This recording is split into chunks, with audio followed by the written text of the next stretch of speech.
साल 2021 समाप्त होने वाला है, लेकिन शिक्षक बहाली की प्रक्रिया अब तक पूर्ण नहीं हुई है। सीधे बात करेंगे, शिक्षा मंत्री हैं विजय कुमार चौधरी हमारे साथ। सर, क्या लग रहा है 2021 भी खत्म होने वाला? जो लग रहा है वो तो सभी लोगों के सामने है कि हम लोग तो कई महीने पहले इस प्रक्रिया को पूरा करने की पूरी योजना बना चुके थे, लेकिन बीच में पंचायत चुनाव आ गया, जिसके कारण मामला बीच में अटक गया। और पूरे प्रदेश के लोग और हमारे सारे अभ्यर्थी जानते हैं कि शिक्षा विभाग की तरफ से और सरकार की तरफ से हम लोगों ने इस दरमियान भी कोशिश की कि राज्य चुनाव आयोग हमें इजाज़त दे दे तो हम नियुक्ति की प्रक्रिया पूरी कर लें। लेकिन तकनीकी दिक्कत भी थी कि जो नियोजन प्राधिकार है उसके जो अधिकारी होते हैं वो निर्वाचित अधिकारी होते हैं, चाहे पंचायत में हो या प्रखंड में हो या जिला में हो, उन्हीं लोगों का निर्वाचन होना था। तो स्वाभाविक रूप से चुनाव आयोग ने कहा कि ये प्रक्रिया पूरी हो जाने के बाद ही उचित होगा।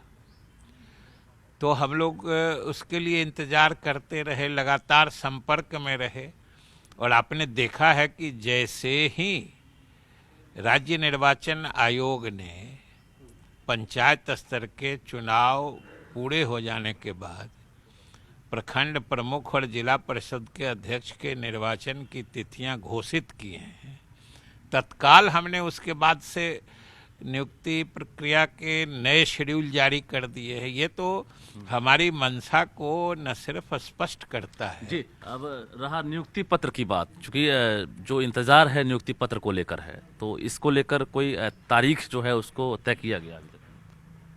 ये तो स्वाभाविक बात है, जैसे ही नियुक्ति प्रक्रिया पूरी होगी हम नियुक्ति पत्र दे देंगे। नियुक्ति पत्र रोकने की हमारी कोई मंशा नहीं है, लेकिन एक चीज हमने बार बार स्पष्ट किया है कि तकनीकी और प्रशासनिक कारणों से जब तक सारे नियोजन इकाइयों द्वारा प्रक्रिया पूरी नहीं कर ली जाती है, अलग अलग समय में अलग अलग पंचायत या नियोजन इकाइयों के शिक्षकों को नियुक्ति पत्र देना, इससे तकनीकी बाधा और प्रशासनिक दिक्कत पैदा होगी।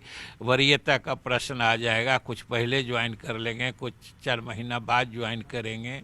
तो इसलिए हम लोगों ने बार बार स्पष्ट किया है लेकिन कि अभ्यर्थी अब हम लोग पूरा कर लेंगे। अभी के हिसाब से जो संभावना है कि जनवरी तक में प्रक्रिया पूरी हो जाएगी और फरवरी में हम लोग नियुक्ति पत्र दे देंगे।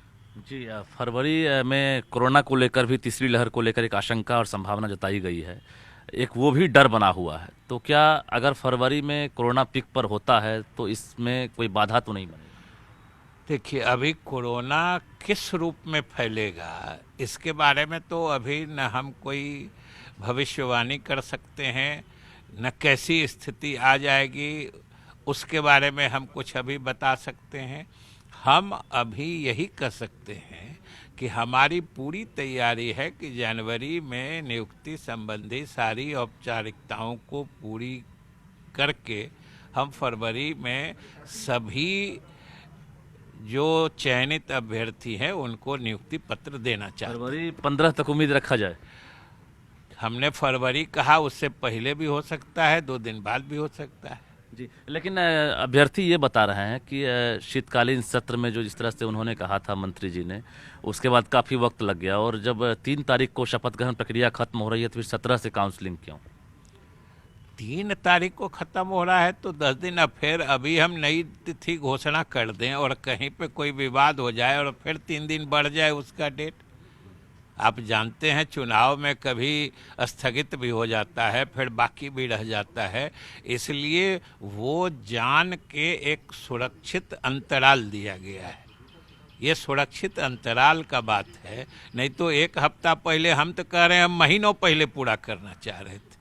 आप सप्ताह की बात कर रहे हैं।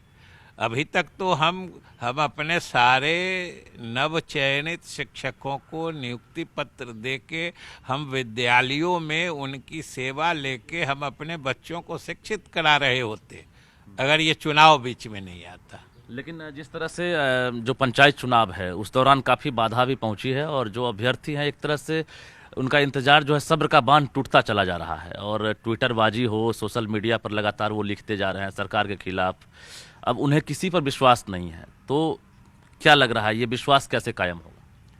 देखिए, मेरी समझ से बेसब्र होने की स्थिति नहीं है। बेसब्र तो आदमी तब होता है जब कोई कारण समझ में नहीं आए। आप ही से हम पूछते हैं, जब सारे कारण, सारी वजहें, सभी कुछ सामने है, तो बेसब्र होना ये किसी भी हालत में लाजमी नहीं है। ये होना ही नहीं चाहिए, सब लोग समझ रहे हैं। हमको लगता है कि कुछ खास अपने एजेंडा पर चलने वाले, काम करने वाले लोग किसी न किसी रूप में हमारे अभ्यर्थियों को गुमराह या उन्हें भ्रमित कर रहे हैं। नहीं तो इसमें क्या छिपी हुई बात है जो वो बेसब्र हो रहे हैं? इसमें सीनियरिटी और जूनियरिटी की बात जो सामने आई है कि जो 38,000 चयनित अभ्यर्थी हैं, उनको ये उम्मीद थी कि पहले उनको नियुक्ति पत्र दे दिया जाएगा, जैसे चरण वाइज जो ये हो रहा है उस हिसाब से नियुक्ति पत्र मिल जाती। ऐसा संभव नहीं दिख रहा है। उसको तो हमने स्पष्ट किया ना कि अगर हमने ही अपने शेड्यूल में किसी पंचायत का कि यहाँ मैंने किसी पंचायत में नियुक्ति की प्रक्रिया या उसकी तिथि बाद में निर्धारित